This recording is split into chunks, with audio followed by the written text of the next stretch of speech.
examine your thinking, because that's what we're supposed to do in university, even if you do believe this, if you're a religious person and you care and so on, and I admire religious people who care. Let's supplement that. Are you sure that that's true? And can you prove it? And you have the basis besides faith on which to prove it? And therefore, it's a good thing in a university to question. So I think it was, again, the ancient Greek philosophers, Aristotle, or one of them, or Socrates, said the unexamined life is not worth living. I'm not sure that's true, but I think there's a lot of truth to that. So that's all we're trying to do here, and I'm trying to show you why I don't personally accept this book and all books related to it, because I think that they are based on a misassumption from the beginning. But having said that, I think these books are useful. So again, forget what I think. I'm just trying to be honest to you here. But if I see an argument, I'm not going to just propagandize it for you. So anyway, this book not only talks about this immortal spirit that cannot die, line 30, but the next one, it speaks about duty. There's no greater good for a warrior than to fight in a righteous war. Okay, so good wars or righteous wars are okay too. We got that one. And in death thy glory in heaven, 37. In victory thy glory on earth. Prepare for war with peace in your soul. Be at peace in your soul. In this peace there is no sinning. Okay. We're basically at the end of the, no, we've got more in this lecture, but basically we're at the end of the argument here. In this, do you think he's proved anything here? No, I don't think he's proved anything. It's just good pep talk. But nothing has been proven here, really, I think, to anyone's satisfaction.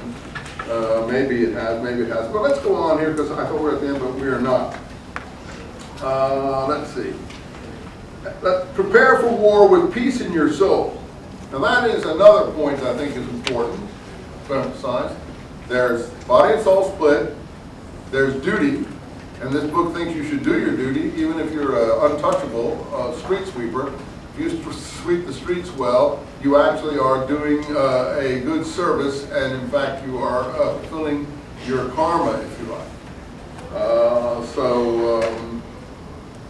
The final conclusion here, in peace there is no sin, maybe, I think maybe no adverse things, I would be maybe a better word there.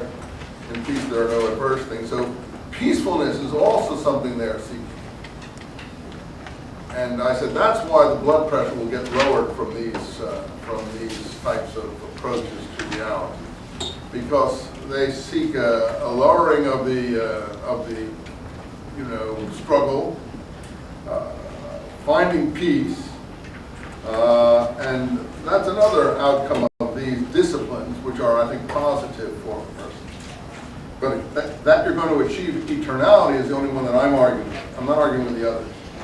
That you think you're going to become an eternal being, I think, is probably something that is wishful thinking on your behalf. However, you may, but you haven't proved that. This is the wisdom of the Sankhya, the vision of the eternal. Here now the vision, the wisdom of the yoga, the path of the eternal, and the freedom from bondage. So Sankhya is a person looking for the eternal wisdoms. Now we're going to get the path of the yogi.